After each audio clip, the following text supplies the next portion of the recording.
El timbre del teléfono interrumpió mis vacaciones de forma abrupta. Señor Serrano, su casa está en llamas. Parece un trágico accidente. Me puse en pie, con el corazón desbocado y la arena todavía pegada a las plantas de los pies. Sin embargo, 15 años de carrera en la judicatura me habían grabado a fuego que no existen los accidentes cuando te has negado a pagar la cuota de protección mensual de 600 euros a un grupo que se autodenomina Comunidad de Propietarios. No poseían ninguna legitimidad legal, pero estaban armados con mecheros y audacia. Solo me quedaba un único camino. Podía quedarme mirando cómo demolían todo lo que mi familia había construido, o podía utilizar cada habilidad que había adquirido para convertir a esa comunidad de propietarios en el tema de su propio titular ruinoso. El diagnóstico de linfoma en estadio 3 de mi esposa Laura la primavera pasada fue la única razón por la que nos mudamos a la urbanización El Robledal. Yo nunca había deseado vivir allí. De repente, residir a solo 30 minutos del centro oncológico de referencia de la comunidad autónoma se convirtió en nuestra máxima prioridad. Había dedicado toda mi carrera a que se hiciera justicia, pero ahora mi familia necesitaba mi presencia más que el sistema legal. A mis 48 años, razoné que, de todos modos, era un momento oportuno para una existencia más tranquila. La agente inmobiliaria pareció vacilante mientras yo firmaba los documentos. El Robledal es una comunidad maravillosa, señor Serrano, afirmó con una sonrisa bien ensayada. Solo asegúrese de revisar con atención todas las normativas de la urbanización. Asentí distraídamente, más ocupado pensando en cómo se las arreglaría Laura con las escaleras en los días difíciles que en cualquier norma de la comunidad. Cuando me preguntaban por mi profesión, solía decir que era ingeniero de software en remoto. Era una explicación más sencilla. Mi verdadero trabajo atraía un nivel de atención que prefería evitar. El camión de la mudanza apenas se había marchado cuando un golpe firme resonó en nuestro salón aún vacío. Una mujer con un pelo rubio impecablemente peinado y una sonrisa que no le llegaba a los ojos estaba en nuestro umbral. Bárbara Campos, se presentó, ofreciendo una mano con una manicura perfecta. Presidenta de la comunidad de propietarios del Robledal. Quería darle personalmente la bienvenida a nuestra comunidad. Todo su porte, desde su impecable traje de chaqueta hasta el portapapeles que acunaba bajo el brazo, exudaba una necesidad de control. Gracias, respondí, tomando su mano brevemente. Soy Miguel Serrano. Mi esposa Laura y mi hija Sofía están arriba deshaciendo las maletas. Me puso una abultada carpeta en las manos. Este es su paquete de inscripción en la comunidad. La cuota mensual de 600 euros se paga el día 1. Necesitamos sus datos bancarios para la domiciliación antes de mañana. Parpadeé, desconcertado. Lo siento, pero mi agente inmobiliaria me informó de que esta propiedad no formaba parte de ninguna comunidad de propietarios obligatoria. Se especificaba explícitamente como exenta de comunidad en mi contrato de compraventa. La sonrisa de Bárbara se tensó.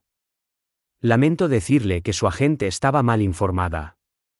Todas las casas de El Robledal están bajo nuestra autoridad. Todo el mundo contribuye. Su tono contenía algo más que un simple sentimiento de derecho, era una amenaza. Era un tono que reconocía en individuos acostumbrados a conseguir sus objetivos mediante la intimidación. Tendré que revisar mis documentos, dije, manteniendo una voz neutra. Los ojos de Bárbara se entrecerraron y por un instante fugaz, su fachada serena se resquebrajó. Señor Serrano, le recomiendo encarecidamente que coopere con la comunidad. La vida puede volverse complicada para los propietarios que no cumplen nuestras normas. Me entregó su tarjeta de visita antes de girar sobre sus talones. Esperaré su documentación para el viernes. Bienvenido a El Robledal. Durante los días siguientes, empecé a conocer a nuestros vecinos. Tomás Pérez, un veterano del ejército retirado de 60 años que vivía a nuestra izquierda, me invitó a tomar un café. ¿Qué tal la instalación?, preguntó, sirviéndome una taza de café solo y bien cargado. Bien, quitando que la presidenta de la comunidad nos asaltó el primer día. El semblante afable de Tomás vaciló. Ya veo que Bárbara se ha puesto en contacto con usted. Bajó el tono de voz. Mire, probablemente no debería decir esto, pero tenga cuidado con ella. La comunidad de aquí no es lo que parece. Antes de que pudiera continuar, sonó su teléfono. Reunión de emergencia de la comunidad. Tengo que irme. Me lanzó una mirada significativa al marcharse. Revise bien las escrituras de su propiedad, Miguel, y quizás piense en instalar algunas cámaras de seguridad. Esa tarde, me encontré con Jessica Rodríguez, de 3 casas más allá, quien discretamente me advirtió sobre Bárbara. Después de que me negué a unirme, empezaron a ocurrir cosas extrañas. No recogían mi basura. Mi correo desaparecía. Vandalizaron mi coche. Me miró directamente. El hijo de Bárbara, David, trabaja en Inmobiliaria Meridiana, la empresa que ha estado intentando comprar la mitad del barrio. Todo está conectado. A la mañana siguiente, encontré una notificación de infracción pegada en mi puerta. Altura del césped superior a 6 centímetros. Multa, 150 euros. Mi césped estaba impecable, lo había cortado yo mismo el día anterior. A través de la ventana, vi a Bárbara y a un hombre más joven haciendo fotos de mi propiedad. Esa tarde, una visita al registro de la propiedad confirmó mis sospechas. Mi propiedad estaba, de hecho, libre de la servidumbre de la comunidad. Bárbara se estaba tirando un farol, extorsionando fondos de residentes que desconocían sus derechos. Esa noche, instalé cámaras de seguridad que cubrían todos los ángulos de nuestra propiedad. Laura me observaba con preocupación. Miguel, ¿qué está pasando? Este no eres tú. Aseguré la última cámara. Solo una medida preventiva, cariño. Algunas de las normas de la comunidad aquí parecen un poco extrañas. Más tarde, mientras revisaba las imágenes de las cámaras, apareció un correo electrónico de Bárbara. Último aviso. Su persistente negativa a unirse a la comunidad del Robledal conllevará acciones progresivas. Antes de convertirme en ingeniero de software, había dedicado años a gestionar casos complejos. Una comunidad de propietarios rapaz y una mujer con una imagen de rubia artificial y uñas acrílicas perfectas no me intimidaban. Lo que no sabían era que yo había colocado cámaras por toda la casa desde el mismísimo primer día. Y las imágenes que esas cámaras grabaron esa noche me obligaron a contactar con un viejo amigo. Me despertó temprano a la mañana siguiente el grito de Sofía. Bajé corriendo las escaleras y vi a mi hija de 16 años mirando por la ventana, con el rostro convertido en una máscara de horror. Nuestro coche estaba cubierto de una llamativa pintura en aerosol roja. Únete a la comunidad o vete, estaba garabateado en ambos lados. Laura apareció detrás de mí, con el rostro pálido bajo su pañuelo. ¿Quién haría algo así?, susurró. Yo sabía perfectamente quién, pero mantuve la voz tranquila. Probablemente solo unos chicos del barrio, mentí, mientras ya sacaba las imágenes de seguridad en mi teléfono. La cámara de visión nocturna lo había grabado todo. David Campos y otro individuo, con los rostros parcialmente ocultos por capuchas, vandalizando nuestro coche a las 3:17 de la madrugada. Reenvié el vídeo a mi correo electrónico privado antes de enseñarles a Laura y Sofía las grabaciones de la cámara. ¿Veis? Voy a avisar a la policía. El agente que acudió fue comprensivo pero, en última instancia, inútil. Sin una identificación facial clara, no hay mucho que podamos hacer, afirmó, garabateando en su bloc de notas. Más tarde descubriría que el jefe de la policía local era el cuñado de Bárbara. El aparato de justicia local estaba comprometido. Esa tarde, mientras Laura estaba en una sesión de quimioterapia, consulté a un abogado inmobiliario que verificó que mi propiedad estaba efectivamente exenta del pacto de la comunidad de propietarios. Pero este patrón de acoso que describe es alarmante. Este tipo de conflictos pueden volverse muy desagradables sin una mediación formal. Llegué a casa y encontré a Laura en la mesa de la cocina, con las manos entrelazadas alrededor de una taza de té ya fría. Las madres del colegio de Sofía me están haciendo el vacío, dijo en voz baja. Cuando fui a recogerla, oí a alguien llamarnos problemáticos, diciendo que estábamos devaluando las propiedades. Sus ojos se encontraron con los míos. Miguel, ¿qué está pasando realmente aquí? Me senté a su lado y le conté todo, las amenazas de Bárbara, las propiedades exentas, las advertencias de Jessica, las imágenes de vídeo. Esto no va solo de la altura de nuestro césped. Hay algo más grande en marcha, y nos hemos convertido en un obstáculo. Laura me tomó la mano. Entonces lo documentamos todo. Construimos un caso. Eso es lo que siempre le has enseñado a Sofía, ¿no? Enfrentarse a los matones con pruebas, no con agresividad.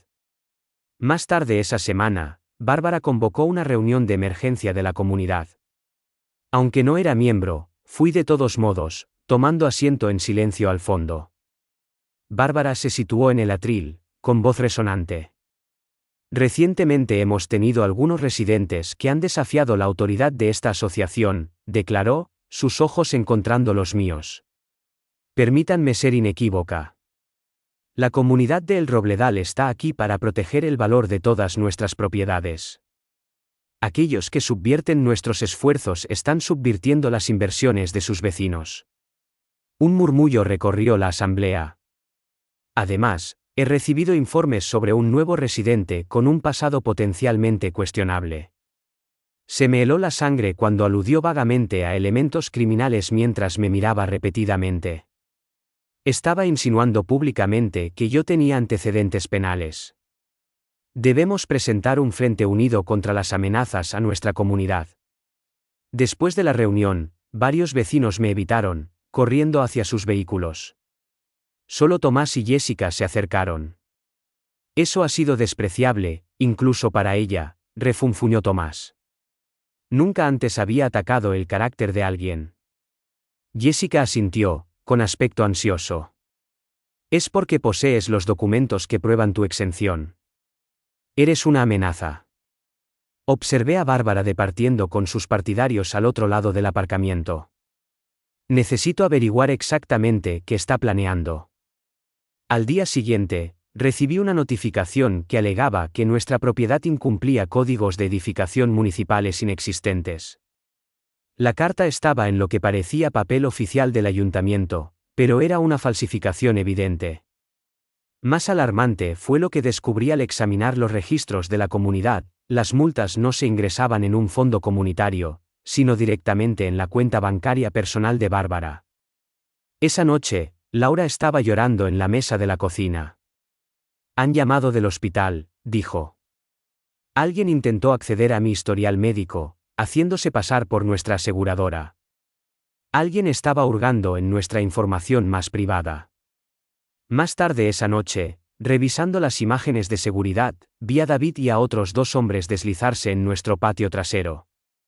Destrozaron mi jardín, la única fuente de alegría de Laura durante su tratamiento, y dejaron una nota clavada en el césped: los accidentes le ocurren a la gente que no escucha. Todo quedó grabado impecablemente en mis cámaras. Pasé la mañana siguiente con un investigador privado, un antiguo contacto de mi profesión anterior. El informe llegó rápidamente. Bárbara había estado bajo investigación por fraude financiero en Castilla-La Mancha hacía 5 años. David tenía antecedentes juveniles sellados y trabajaba para una empresa inmobiliaria que estaba comprando activamente propiedades en nuestro barrio. Lo más crucial es que el investigador desenterró una propuesta para recalificar todo nuestro barrio como complejo comercial una vez que se hubieran asegurado suficientes propiedades. Investigaremos su denuncia, pero no le doy ninguna garantía, declaró el agente de policía, claramente desinteresado en lo que percibía como una rencilla vecinal. No se lo tuve en cuenta. Desde la perspectiva de un extraño, parecía una disputa trivial sobre césped y vallas. No sabía que Bárbara acababa de cometer el error más grande de su vida. Había instrumentos legales a mi disposición que un ingeniero de software estándar no poseería. Cuando esa mujer amenazó la salud de mi esposa, desató una fuerza que jamás podría haber previsto. A los pocos días de presentar mi denuncia policial, Bárbara intensificó su campaña contra nosotros. Empezaron a aparecer octavillas en los buzones de todo el barrio, alertando a los residentes sobre elementos peligrosos en nuestra calle.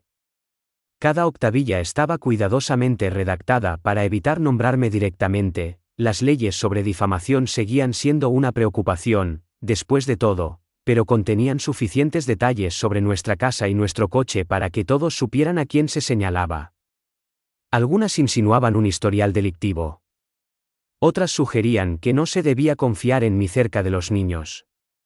El estrés provocó que el estado de Laura se deteriorara. Sofía volvió del instituto llorando después de que sus compañeros le preguntaran si su padre era realmente un delincuente. Esto tiene que acabar, suplicó Laura, con la voz tensa por el agotamiento. ¿No podemos simplemente pagar las ridículas cuotas? No vale la pena lo que esto le está haciendo a nuestra familia. Le sostuve la mano, sintiendo la delicadeza de sus dedos. Si nos rendimos, ellos triunfan, y seguirán haciéndole esto a otros. No le dije que había encontrado a otras 3 familias que habían sido expulsadas de sus hogares por métodos similares en los últimos 2 años. Esto ya no era solo una cuestión de principios. Inicié mi primera contraestrategia, más cámaras ocultas alrededor de nuestra propiedad y grabadoras de audio portátiles para cada encuentro con los miembros de la comunidad. Tomás ayudó con la instalación. Su precisión militar resultó inesperadamente útil. Llevo años esperando que alguien la desafíe, confesó mientras ajustábamos una cámara para que vigilara la valla trasera. La mayoría de la gente o cede o se muda. Cuando le pregunté por qué se había quedado, su expresión se agrió. Mi difunta esposa está enterrada en el cementerio a 2 manzanas de aquí. No la voy a abandonar. Jessica proporcionó información crucial desde dentro de la comunidad, transmitiendo conversaciones que escuchaba en funciones escolares y reuniones locales. Bárbara le estaba diciendo a la gente que yo era objeto de una investigación federal, que me habían despedido de mi último trabajo por malversación y que la enfermedad de Laura era simplemente una estratagema para conseguir simpatía. Cada falsedad era más audaz que la anterior. El martes, un hombre con un uniforme de inspector mal ajustado se presentó en nuestra puerta, afirmando ser del Departamento de Urbanismo del Ayuntamiento. He recibido quejas de infracciones de seguridad, masculló, intentando mirar por encima de mí hacia el interior de la casa. Lo reconocí al instante como uno de los individuos de las imágenes de vandalismo del jardín. Necesitaré ver su identificación oficial y una orden judicial, declaré con calma, grabando ya el intercambio. Se sonrojó, emitió vagas amenazas de multas y luego se batió en retirada apresuradamente. Esa noche, Bárbara distribuyó un correo electrónico masivo al vecindario sobre acciones inminentes contra los infractores y la protección de los estándares de la comunidad. Al día siguiente, no recogieron nuestra basura. El día después, nuestro correo fue entregado empapado en agua. Luego, la ventanilla del coche de Laura fue destrozada en el aparcamiento del hospital. No hubo testigos, naturalmente, ni imágenes de seguridad útiles, solo otro incidente desafortunado, en una creciente serie de hostigamientos. Necesitaba comprender el alcance total de los manejos financieros de la comunidad. Para ello, me centré en Diego Hernández, un contable jubilado de 62 años que era el tesorero de la comunidad. A diferencia del círculo íntimo de aduladores de Bárbara, Diego siempre parecía incómodo durante las reuniones polémicas. Tras un encuentro accidental, amañado con él en la cafetería local, inició una conversación sobre la planificación de la jubilación, un tema que sabía que un ex contable encontraría interesante. Una hora más tarde, tras hablar de temas que iban desde carteras de acciones hasta sus nietos, guié sutilmente la conversación hacia la comunidad. Debe de ser un desafío supervisar las finanzas de toda la comunidad. Comenté despreocupadamente. La expresión de Diego cambió casi imperceptiblemente. Es más complejo de lo que la mayoría de la gente imagina, admitió, bajando la voz. Bárbara tiene sus propios métodos para gestionar las cosas. Miró su reloj con aire nervioso. Debería irme. Mientras recogía sus cosas, deslicé mi tarjeta por la mesa. Si alguna vez necesita hablar de esas complejidades, soy muy buen oyente. La situación en el instituto de Sofía empeoró drásticamente. Durante la hora del almuerzo, un grupo de estudiantes la sometió a una humillación pública, coreando, hija de criminal, hasta que un profesor intervino. El director me contactó, su tono de disculpa pero firme. No podemos controlar los rumores que circulan en la comunidad, señor Serrano. Esa misma tarde, Laura recibió una carta que parecía oficial del Departamento de Urbanismo del Ayuntamiento, otra falsificación, que declaraba que nuestra casa incumplía numerosas ordenanzas y corría el riesgo de ser embargada. La conmoción le provocó un ataque de pánico que la llevó de vuelta al hospital. Mientras estaba junto a su cama esa noche, observando las máquinas que monitorizaban su frágil corazón, algo dentro de mí se endureció. Esto había ido más allá de las disputas vecinales. Ahora estaban amenazando las vidas de mi familia. El tiempo de las maniobras defensivas había terminado. La siguiente reunión de la comunidad estaba fijada para las 7 de la tarde del jueves. Llegué temprano, ocupando un asiento destacado en la primera fila con una gruesa carpeta de documentos a mi lado. Bárbara vaciló un segundo al verme, pero rápidamente recuperó la compostura, procediendo con su agenda habitual de quejas comunitarias y actualizaciones financieras. Cuando invitó a hacer preguntas, me levanté de inmediato. Me gustaría examinar los estados financieros de la comunidad de los últimos 3 años, declaré, mi voz resonando en la sala repentinamente silenciosa. Específicamente, estoy interesado en ver a dónde se han destinado las multas y sanciones por infracciones. La sonrisa de Bárbara se volvió rígida. Esos registros son solo para los miembros de la Junta. Abrí mi carpeta y saqué una copia impresa de los estatutos de la comunidad. De hecho, el artículo 7, párrafo 3 estipula que todos los registros financieros deben ser accesibles a los miembros de la comunidad que lo soliciten. Ahora mismo estoy haciendo esa solicitud. Un murmullo se extendió entre los asistentes. La cara de Bárbara se puso de un rojo intenso. Esta reunión no es el foro adecuado. Si quiere ver los registros, puede concertar una cita con nuestro tesorero. Todas las miradas se dirigieron a Diego, que estaba sentado rígidamente en la mesa lateral, con los ojos clavados en sus manos entrelazadas. Eso sería poco convencional, balbuceó. Bárbara concluyó rápidamente la reunión, pero no antes de que viera a varios residentes mirándola con una nueva duda.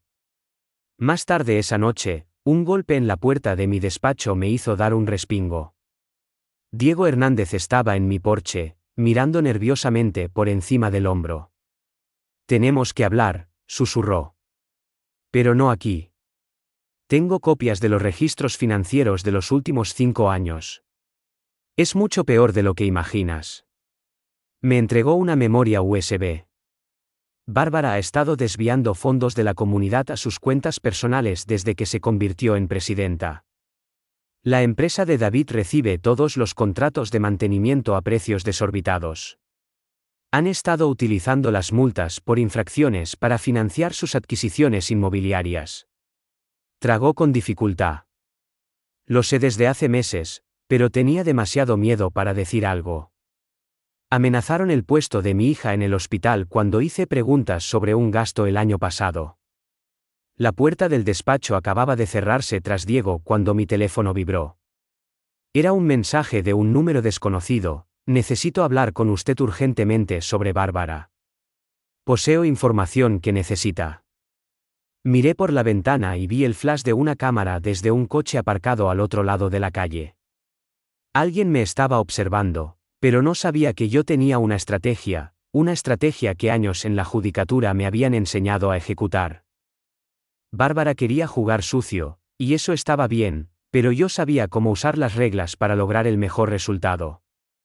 Durante la semana siguiente, mantuve reuniones clandestinas con otras 5 familias que habían sido acosadas por la comunidad pero estaban demasiado intimidadas para hablar. Nos reunimos en el sótano de Tomás, lejos de ojos vigilantes y posibles dispositivos de grabación. Documenté sus relatos, multas no autorizadas, cartas amenazantes y daños a la propiedad, todo siguiendo el mismo perfil. Cada familia o bien había acabado pagando las cuotas ilegales de la comunidad o había vendido sus casas por debajo del valor de mercado a la empresa inmobiliaria de David. Amenazó con involucrar a los servicios sociales cuando cuestioné las cuotas, susurró una joven madre, agarrando la mano de su marido.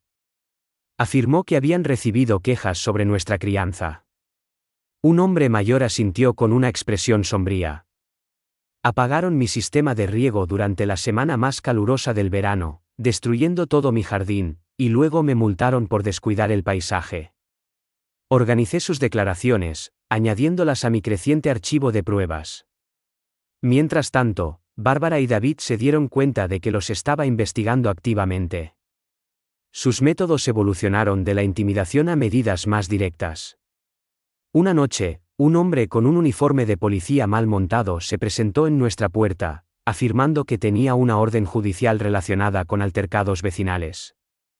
Cuando insistí en ver su número de placa y su identificación oficial, se retiró rápidamente a un vehículo que le esperaba, el mismo que había visto vigilando mi casa antes.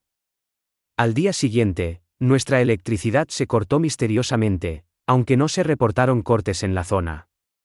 Cuando la compañía eléctrica vino a investigar, descubrieron que nuestra caja de fusibles externa había sido manipulada.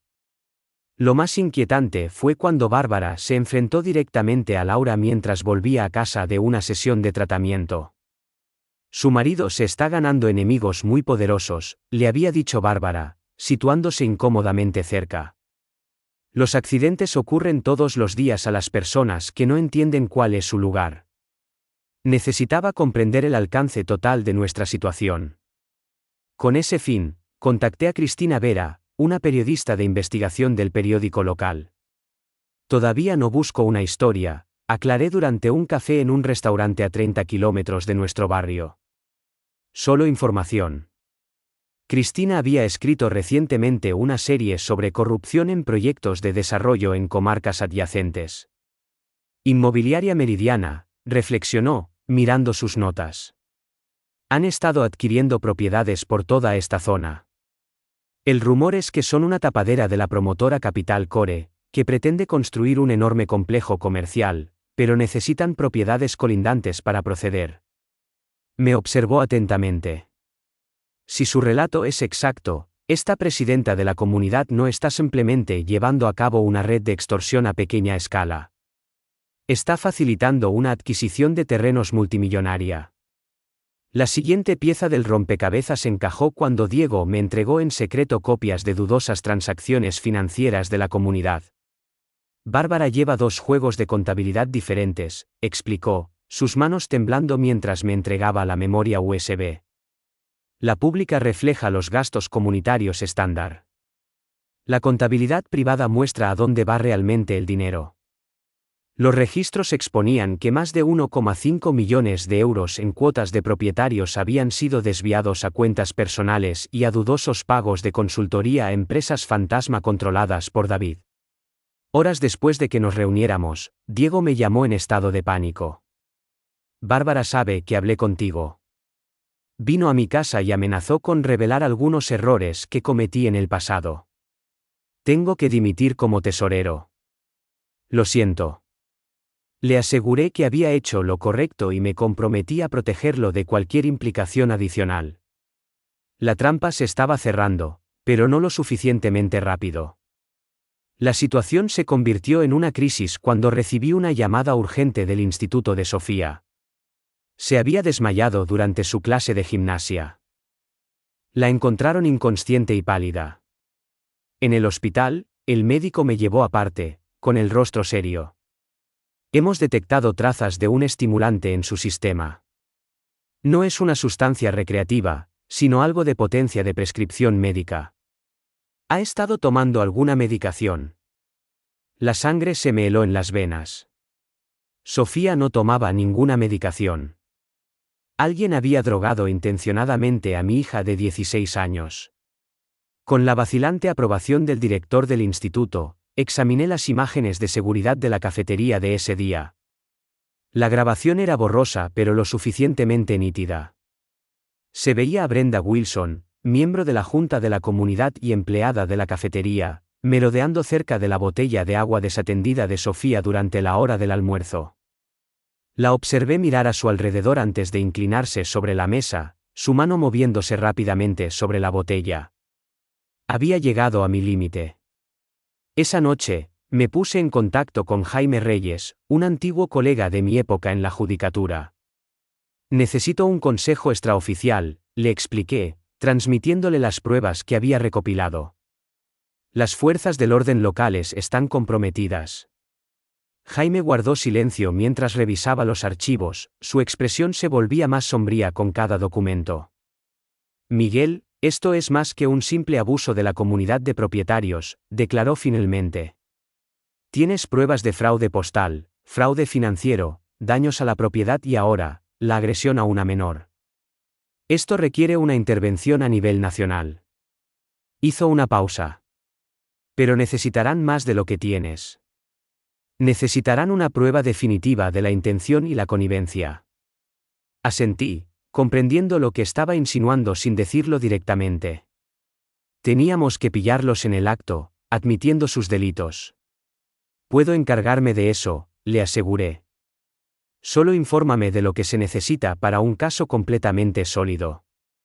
Mientras Laura se quedaba con Sofía en el hospital, puse en marcha la fase final de mi estrategia. Coloqué discretamente un diminuto dispositivo de grabación dentro de una planta decorativa, una ofrenda de paz, que hice entregar en casa de Bárbara con una nota de disculpa, proponiendo resolver nuestros problemas como vecinos. Esa noche, tal como había previsto, Bárbara convocó una reunión de emergencia con David y los miembros clave de la Junta de la Comunidad en su salón. A través del dispositivo de escucha, oí toda su discusión. Tenemos que deshacernos de él, o al menos de su casa, la voz de Bárbara llegó con claridad. Si se produce un incendio, el seguro lo pagará y se verá obligado a marcharse. El corazón me palpitaba con fuerza. Estaban planeando literalmente prender fuego a mi casa. Miré el archivo en mi escritorio, las pruebas que había acumulado durante muchas semanas. Era hora de marcar el número que había estado guardando. El soplo de mi amigo de las fuerzas del orden sobre el plan de incendio provocado me dio muy poco tiempo para actuar. Esa noche, trasladé a Laura y a Sofía a un hotel con un nombre falso, diciéndoles que era un viaje de fin de semana para ayudarlas a desestresarse. Luego procedí a instalar más cámaras y un sistema de alarma de incendios de alta tecnología que estaba conectado directamente con los bomberos. Mi investigación había revelado que la comunidad había desviado más de 1,5 millones de euros del dinero de los residentes para empresas personales y una vida extravagante. La razón de la afinidad de Bárbara por la ropa de diseño y el nuevo coche deportivo de David quedó repentinamente clara. Los registros financieros que Diego me había dado mostraban claramente cómo habían estado llevando a cabo su chanchullo durante años, pero necesitaba que hicieran algo que no pudiera ser desestimado como un simple error de juicio. Mi oportunidad llegó más rápido de lo que había previsto. Dejé caer intencionadamente a través de Tomás que estaría fuera de la ciudad en un viaje de negocios durante 2 días. En realidad, estaba vigilando el sistema de seguridad de mi casa desde un motel a solo 5 kilómetros de distancia. Alrededor de las 2:15 de la madrugada de la segunda noche, mi teléfono vibró con una alerta de movimiento de la propiedad. En la transmisión en directo, vi a David y a otros 2 hombres vestidos con ropa oscura mientras se acercaban a mi casa. Llevaban bidones de gasolina y se movían con un inquietante aire de seguridad, como si no fuera su primera vez. Entraron en mi garaje por una ventana lateral, rociaron la zona y la pared exterior de la planta baja con gasolina, y luego encendieron una cerilla. El fuego estalló al instante, engullendo la puerta del garaje en cuestión de minutos. Mi sistema automático de extinción de incendios se activó, y simultáneamente marqué el 112, presenciando todo el evento en mi teléfono. Cuando llegué a mi propiedad, los camiones de bomberos y los vehículos de la policía habían acordonado la casa. El fuego se había contenido en gran medida en el garaje y una parte de la primera planta, pero los daños por humo y agua se habían extendido por el resto del edificio. Mientras estaba de pie mirando la devastación, una voz reconocible habló a mi lado. «¡Qué accidente tan terrible!», comentó Bárbara, con la voz cargada de falsa simpatía. Había aparecido con una rapidez sospechosa para esa hora de la noche. Esto es lo que ocurre cuando las propiedades no se mantienen según los estándares requeridos. Si hubieras sido miembro de la comunidad, nuestras inspecciones de seguridad rutinarias podrían haber detectado este incendio eléctrico. Me volví para mirarla, asombrado por su descaro. Cerca de allí, David se mantenía a distancia, observando a los bomberos con una mirada que era una mezcla de satisfacción y fingida angustia. «Un incendio eléctrico», repetí. «Eso es curioso, considerando que el jefe de bomberos aún no ha identificado la causa». La sonrisa de Bárbara permaneció fija. «Es solo una suposición. Estas casas antiguas suelen tener problemas eléctricos». Me dio una palmadita condescendiente en el brazo. «Tu seguro probablemente cubrirá los costes, pero si estás pensando en vender en lugar de reconstruir, la empresa de David estaría encantada de hacerte una oferta. Algo sencillo y rápido, considerando todo». La policía local realizó breves entrevistas pero mostró un entusiasmo mínimo por una investigación a fondo. El oficial al mando, que más tarde descubrí que era compañero de golf semanal del jefe de policía y del marido de Bárbara, parecía dispuesto a clasificarlo como un incendio accidental. «No hay señales de juego sucio», declaró tras una inspección superficial de 10 minutos de la escena. «Probablemente un fallo eléctrico o quizás algo que se dejó enchufado». Asentí dócilmente, encarnando el papel de un propietario afligido demasiado aturdido para protestar. «Dejemos que crean que han tenido éxito». Durante los días siguientes, mantuve la apariencia de un hombre derrotado. Permanecí en el hotel con Laura y Sofía, haciendo visitas esporádicas a la casa dañada para recuperar posesiones, todo ello manteniendo una postura encorvada y evitando el contacto visual con los vecinos. Bárbara se movía por el vecindario con un aire triunfante, su gira de la victoria apenas disimulada como una visita para comprobar el bienestar de la comunidad. Jessica me llamó una noche, con la voz ahogada por las lágrimas. «David y sus socios vinieron a mi casa hoy», susurró. «Me dijeron que con tu casa destruida, la mía sería la siguiente a menos que les vendiera. Saben la cantidad exacta que debo de mi hipoteca, Miguel. Me propusieron un precio 40.000 euros por debajo de su valor de mercado y dijeron que debería considerarme afortunada». Su voz vaciló. «Mencionaron que a nadie le interesaría comprar en un barrio propenso a incendios de casas aleatorios». Los diversos elementos comenzaban a alinearse. Mientras públicamente interpretaba el papel de un hombre destrozado, me reunía encubiertamente con agentes de las fuerzas de seguridad del Estado, proporcionándoles una gran cantidad de pruebas, registros financieros que demostraban el fraude, declaraciones de residentes victimizados y, lo más condenatorio, pruebas de vídeo inequívocas del intento de incendio. Compartí discretamente detalles de mi historial profesional que antes había mantenido confidenciales, mi profundo conocimiento del sistema judicial, mi experiencia en la construcción de casos legales complejos y mis contactos dentro de los organismos nacionales. Los agentes estaban especialmente intrigados por el aspecto inmobiliario del caso. «Esto ha cruzado fronteras autonómicas», comentó uno de ellos mientras examinaba los documentos. «La empresa promotora está constituida en Castilla y León.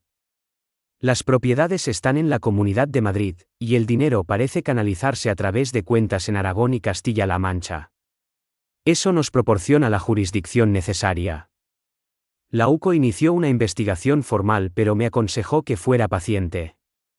«Construir un caso de esta magnitud requiere tiempo», aclaró el agente principal. «Debemos vincular todos los elementos, el fraude de la comunidad, la trama inmobiliaria y el patrón constante de intimidación. No solo vamos a por Bárbara y David. Queremos a todas las personas implicadas, incluidos los ejecutivos de la empresa promotora». Acepté mantener mi fachada de derrota mientras ellos realizaban su trabajo en segundo plano.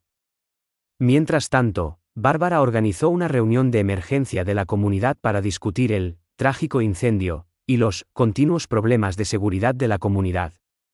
De pie en el atril, declaró con mal disimulada alegría que yo estaba pensando en vender mi casa dañada y marcharme de la zona.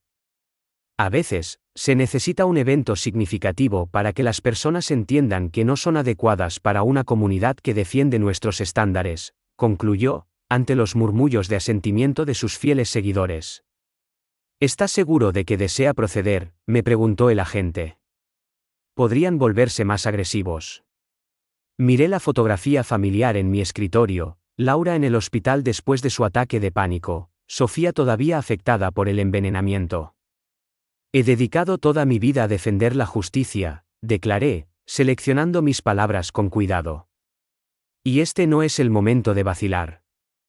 Abrí mi portátil e inicié sesión en un sistema que no era accesible para todo el mundo. Había llegado el momento de emplear herramientas que hasta ahora me había abstenido de usar. Con la investigación avanzando discretamente, necesitaba reforzar mi apoyo dentro del vecindario. Compartí selectivamente una parte de mi historial profesional legal con Tomás y Jessica, aclarando por qué poseía la experiencia y los medios para contrarrestar eficazmente a la comunidad. He formado parte de la judicatura durante la mayor parte de mi carrera, les informé durante una conversación privada en un restaurante situado a 30 kilómetros del Robledal. Mi formación me proporciona ciertas ventajas en la recopilación de pruebas y la construcción de un caso legal. Tomás asintió con la cabeza. Tenía la sensación de que eras algo más que un profesional del software. La forma en que has registrado todo desde el principio no es típica de un propietario medio. Jessica pareció visiblemente aliviada. Entonces, hay una posibilidad real de que podamos vencerlos. Detallé cómo podían contribuir sin exponerse al peligro, subrayando que las autoridades ya estaban involucradas, aunque la investigación debía mantenerse en secreto. Mientras tanto, las fuerzas del orden ampliaron su investigación, descubriendo que Bárbara y David tenían vínculos con operaciones de fraude inmobiliario similares en otros 3 territorios. Su método era uniforme: hacerse con el control de un barrio a través de la comunidad, acosar a los propietarios que se resistían a vender, devaluar las propiedades mediante una aplicación sesgada de las normas y luego adquirir estas propiedades a precios reducidos para una empresa promotora. Lo que hacía que este caso en particular fuera tan impactante era su progresión hacia el incendio provocado y el envenenamiento de una menor. Utilicé urgentes compromisos laborales como motivo de mi ausencia del barrio durante varios días, permitiendo que Bárbara pensara que había abandonado la lucha y que ahora me concentraba en mi carrera mientras decidía el destino de la casa. Sus correos electrónicos autocomplacientes sobre los esfuerzos de limpieza de la comunidad destinados a mi propiedad dañada seguían llegando. Bárbara oyó en los medios de comunicación noticias sobre una importante investigación de corrupción, pero no vio ninguna conexión con sus propias circunstancias. David, por otro lado, se puso progresivamente más nervioso a medida que los susurros de agentes de la UCO haciendo averiguaciones circulaban en el mundo inmobiliario. Empezó a intentar destruir pruebas, borrando correos electrónicos y presionando a Diego para que guardara silencio sobre las discrepancias financieras. Se presentó en mi casa a las 11 de la noche, me informó Diego durante una reunión clandestina en un área de servicio de la autopista. Dijo que si revelaba algo sobre las finanzas de la comunidad, se aseguraría de que tuviera un accidente. Igual que ese ingeniero de software. Estaba ebrio y aterrorizado. Miguel, estos individuos se están desmoronando. Le aseguré a Diego que su declaración estaba a salvo y le proporcioné un número de contacto del agente de la UCO a cargo del caso. La etapa concluyente de mi estrategia se puso en marcha con una llamada telefónica aparentemente de capitulación a Bárbara. Estoy considerando su propuesta, le dije, mi voz deliberadamente cansada y derrotada. Después de todo lo que ha sucedido, la idea de reconstruir es demasiado. La salud de Laura no puede soportar el estrés adicional. El tono triunfante de Bárbara apenas ocultaba su regocijo. Creo que es una decisión prudente, Miguel. La empresa de David está dispuesta a darte un precio razonable, incluso con los daños del incendio. ¿Por qué no nos reunimos mañana en las oficinas de Abogados Guerrero para repasar los detalles? Son una tercera parte imparcial que puede gestionar los arreglos legales. Por supuesto, Abogados Guerrero distaba mucho de ser imparcial, gestionaba todos los tratos de Inmobiliaria Meridiana. Lo que Bárbara no sabía era que yo ya había hablado con los agentes de la UCO para utilizar esta reunión como una oportunidad para asegurar pruebas finales y decisivas. A la mañana siguiente, entré en el discreto edificio de oficinas, con un aspecto adecuadamente abatido. Bárbara me recibió con una sonrisa depredadora, con David de pie arrogantemente a su lado. El abogado Jaime Guerrero, a quien sabía por mis pesquisas que también trabajaba para Meridiana, presentó documentos que ofrecían aproximadamente el 60% del valor de mi casa antes del incendio. Considerando el daño significativo y los problemas que ha enfrentado en el vecindario, esta es una oferta muy generosa, aclaró Bárbara, en tono condescendiente. Incluso estamos dispuestos a gestionar los asuntos del seguro. Envalentonada por lo que tomó por mi capitulación, la confianza de Bárbara creció a medida que avanzaba nuestra discusión. La comunidad mantiene ciertos estándares, Miguel. Algunas personas simplemente no tienen suficiente espíritu comunitario para comprender nuestra visión para el Robledal. David intervino con un asentimiento. A veces, la gente necesita un pequeño empujón para tomar la decisión apropiada para el bien colectivo. Miré la oferta humillante sobre la mesa, y luego de vuelta a la mirada victoriosa de Bárbara. Solo para estar seguro, declaré deliberadamente, esta oferta está condicionada a que yo renuncie a cualquier reclamación relacionada con acoso o daños a la propiedad. Bárbara agitó la mano en un gesto displicente. Todo eso es agua pasada. Los accidentes forman parte de la vida en cualquier vecindario. Su énfasis en la palabra, accidentes, flotó en la habitación. ¿Cómo el incendio?, pregunté con aire de inocencia. La sonrisa de Bárbara se volvió rígida. Los fallos eléctricos son bastante frecuentes en las propiedades antiguas. Asentí como si estuviera pensando profundamente. ¿Y la enfermedad repentina de mi hija? David se inquietó, pero la seguridad en sí misma de Bárbara permaneció inalterable. Los niños se ponen enfermos. No puede estar insinuando que alguien en nuestra comunidad haría daño a una niña. El dispositivo de grabación oculto en mi maletín y un botón en mi chaqueta capturaron cada una de las palabras. De hecho, afirmé, enderezándome en mi silla, eso es precisamente lo que estoy insinuando. Pulsé un botón en mi teléfono y la puerta de la oficina se abrió de golpe. 3 agentes de la UCO entraron, con sus placas bien visibles. Bárbara Campos y David Campos. Estamos aquí para hablar sobre la investigación en curso por fraude. Extorsión e intento de incendio provocado. La cara de Bárbara se puso blanca. Esto es absurdo. Estamos en medio de una negociación inmobiliaria confidencial. El agente principal dejó un archivo sobre la mesa.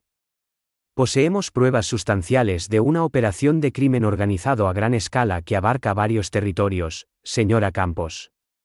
Esto incluye pruebas de vídeo de su hijo prendiendo fuego a la casa del señor Serrano. David se puso de pie de un salto. Mamá, no digas ni una palabra más. Necesitamos un abogado. La sorpresa de Bárbara dio paso a la rabia mientras me fulminaba con la mirada. ¿Quién diablos es usted en realidad? El agente a mi lado dio la respuesta. Señora Campos, ha estado intentando extorsionar y amenazar al magistrado Miguel Serrano. La sala se quedó en un silencio absoluto mientras la mandíbula de Bárbara caía literalmente. El magistrado Serrano ha estado colaborando con nuestra investigación mientras recopilaba pruebas de sus actividades delictivas. El color desapareció del rostro de David mientras se hundía de nuevo en su silla. El abogado empezó a balbucear sobre malentendidos y falta de conocimiento personal. Bárbara cambió inmediatamente de táctica, afirmando que no estaba al tanto de las actividades independientes de David y que estaba, conmocionada y horrorizada, por cualquier conducta ilegal. Sus frenéticos esfuerzos de negación quedaron perfectamente grabados para el proceso oficial. En pocas horas, Bárbara, David y otros 6 cómplices, incluido el jefe de policía corrupto y otros 2 miembros de la Junta de la Comunidad, estaban en detención federal, enfrentándose a cargos que iban desde fraude postal y extorsión hasta intento de asesinato. Organicé una reunión comunitaria en el auditorio de la escuela local, revelando finalmente mi verdadera identidad a todo el vecindario. Para aquellos de ustedes que aún no me conocen, mi nombre es Miguel Serrano, comencé, hablando a la sala abarrotada de vecinos desconcertados e intrigados. Aunque he estado trabajando desde casa como consultor de software desde que nos mudamos aquí, mi profesión principal durante los últimos 15 años ha sido la de magistrado, centrándome en casos de corrupción y crimen organizado. Una oleada de asombro recorrió la audiencia. Cuando mi familia tuvo que mudarse para estar más cerca del centro de tratamiento oncológico de mi esposa, decidí mantener mi profesión en secreto por nuestra seguridad y privacidad. No tenía ni idea de que esta decisión daría como resultado la exposición de una de las operaciones de fraude inmobiliario más sofisticadas que he encontrado en mi tiempo en la judicatura. Magistrado Serrano, ¿le preocupa que ocurran situaciones similares en otras partes del país?, preguntó un periodista mientras salía del juzgado. Me detuve y miré directamente a la cámara. Esto ya no va sobre mí o mi familia. Va sobre las miles de familias que están siendo intimidadas y estafadas por comunidades de propietarios corruptas. No sabía que este comentario haría que mi teléfono sonara incesantemente durante toda la noche con llamadas de todo el país, incluida una particularmente notable de la Moncloa. El juicio de Bárbara Campos, David Campos y sus cómplices se convirtió en un espectáculo mediático.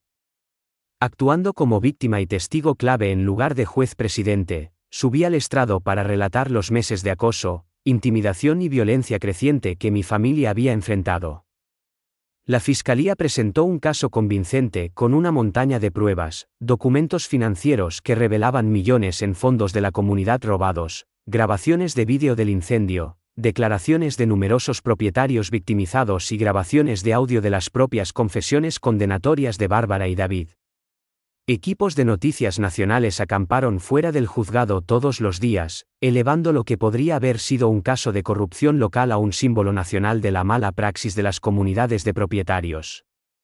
No se trata solo de un único barrio de Madrid, declaró el fiscal principal a la prensa. Este caso ha sacado a la luz un problema recurrente en las zonas residenciales de todo el país, las comunidades de propietarios utilizadas como herramientas para el lucro a expensas de los propietarios. La defensa de Bárbara en el juicio fue previsible pero inútil. Se presentó como una peón inconsciente, afirmando que David y la empresa promotora se habían aprovechado de ella. Solo intentaba mantener los estándares de la comunidad, declaró entre lágrimas en el estrado. Desconocía por completo sus verdaderas intenciones. Su actuación podría haber sido persuasiva si no fuera por la ingente cantidad de pruebas que la pintaban como la orquestadora, incluidos correos electrónicos en los que detallaba explícitamente sus métodos de intimidación. David, que se enfrentaba a una pena de prisión potencialmente más larga, traicionó rápidamente a su madre. Fue idea suya desde el principio, declaró como parte de su acuerdo con la Fiscalía. Fue ella quien contactó con Promotora Meridiana para adquirir el barrio hace 3 años. Afirmó que sabía cómo persuadir a los propietarios reacios a vender. Su testimonio sacó a la luz chanchullos similares que habían llevado a cabo en Castilla-La Mancha y el País Vasco, que habían resultado en el desplazamiento de docenas de familias mediante un acoso metódico. Diego, a pesar de su evidente ansiedad, subió al estrado para detallar los años de engaño financiero. La señora Campos operaba 2 juegos distintos de registros financieros, aclaró, con la voz temblorosa. Los registros públicos indicaban actividades normales de la comunidad, mientras que el dinero real se canalizaba hacia cuentas personales y empresas fantasma. Cuando se le preguntó por qué no había denunciado antes, su respuesta resonó en muchos en la sala del tribunal. Sabía a qué colegio iban mis nietos. Tenía fotografías de mi hija de camino desde el trabajo. Cuando un individuo tiene ese nivel de autoridad sobre tu comunidad, te convences de que es más sencillo ignorarlo. Otros residentes relataron experiencias similares, como Bárbara había utilizado detalles personales en su contra, como las formas menores de oposición se encontraban con repercusiones cada vez más severas y cómo habían soportado años de constante aprensión. El jurado deliberó durante menos de 5 horas antes de emitir veredictos de culpabilidad por todos los cargos. Bárbara fue sentenciada a 23 años en una prisión estatal por crimen organizado, fraude, extorsión y conspiración para cometer asesinato. David, beneficiándose de su cooperación, recibió aún así una sentencia de 12 años. Sus socios en el sector inmobiliario y otros cómplices recibieron sentencias que variaron de 5 a 15 años. Mientras Bárbara era escoltada esposada, me devolvió la mirada con una animosidad pura. En ese momento, no sentí ninguna sensación de victoria, solo un profundo alivio de que ya no estuviera en posición de hacer daño a mi familia ni a nadie más. El juez ordenó una restitución financiera significativa para todos los propietarios afectados, que se obtendría de los activos confiscados de la empresa promotora y de los fondos ocultos de Bárbara. Más importante aún, el caso llevó a la formación de una comisión especial del Senado sobre la reforma de las comunidades de propietarios, y fui invitado a participar en la redacción de nuevas leyes destinadas a prevenir tales abusos en el futuro. Laura terminó su último ciclo de tratamiento 2 meses después de que terminara el juicio. Su oncólogo expresó un optimismo cauto sobre su pronóstico. El estrés ciertamente no ayudó a su recuperación, me confió. Pero posee una fuerza notable. Sofía se recuperó gradualmente de su desgarradora experiencia, aunque mantuvo sus sesiones con un terapeuta para procesar el trauma de haber sido drogada en su instituto. Nuestro vecindario también emprendió un lento camino hacia la recuperación. Con la disolución de la comunidad corrupta de Bárbara, los residentes organizaron elecciones para una nueva y transparente asociación de propietarios. Tomás fue elegido presidente por unanimidad, con Jessica como tesorera. Su primera acción fue reducir las cuotas mensuales en un 70% y crear reglas claras y por escrito que requerían el consenso de los residentes para cualquier modificación. 6 meses después del juicio, me sorprendió una llamada telefónica del presidente del Tribunal Supremo. Te hemos estado observando durante un tiempo. Miguel, comentó. Tu gestión del caso de corrupción Harrison el año pasado fue sobresaliente, y ahora esto. Tu visión única de cómo la corrupción impacta a la gente común sería de un valor inmenso a un nivel más alto. La perspectiva de una nominación al Tribunal Supremo era atractiva, pero después de hablarlo con Laura y Sofía, la rechacé. Mi familia ya ha soportado suficiente, aclaré. En este momento, necesitan constancia más que el prestigio de mi progresión profesional. En su lugar, acepté un puesto como director del recién establecido Comité Judicial sobre Gobernanza Comunitaria, lo que me permitiría abordar la mala praxis de las comunidades de propietarios a nivel nacional sin dejar de vivir en casa. Un año después del incendio, con nuestra casa completamente renovada y mejorada, organizamos una gran barbacoa para todo el vecindario. Los niños jugaban en el mismo césped donde una vez se habían colocado notas amenazantes. Los vecinos que antes habían desviado la mirada ahora conversaban relajadamente en nuestro porche. Tomás levantó su copa para hacer un brindis. Por el magistrado Serrano, que demostró que enfrentarse a los matones no se limita al patio del colegio. La multitud se rió, pero Laura me apretó la mano, consciente de lo cerca que habíamos estado de perderlo todo. Más tarde esa noche, cuando los últimos invitados se iban y estábamos ordenando el patio trasero, una joven pareja se me acercó con cierta vacilación. Nos mudamos a la propiedad de los Hernández la semana que viene, dijo la mujer. Todo el mundo dice lo afortunados que somos de unirnos a esta comunidad ahora, pero nadie está dispuesto a explicar exactamente por qué. ¿Qué pasó aquí? A veces, la justicia no se encuentra en los tribunales ni a través de las acciones de las fuerzas del orden. A veces, comienza con un solo individuo corriente que es lo suficientemente valiente como para negarse a aceptar la injusticia. Bárbara creía que podía intimidar a un apacible ingeniero de software, pero acabó enfrentándose a un magistrado. Sin embargo, la lección más crucial que aprendí fue esta: uno no necesita ser un juez para defender lo que es correcto. Mi casa sigue en pie, y cada vez que veo llegar a nuevos vecinos, simplemente sonrío y digo, bienvenidos al barrio donde nadie prenderá fuego a tu casa solo porque te negaste a unirte a la comunidad de propietarios.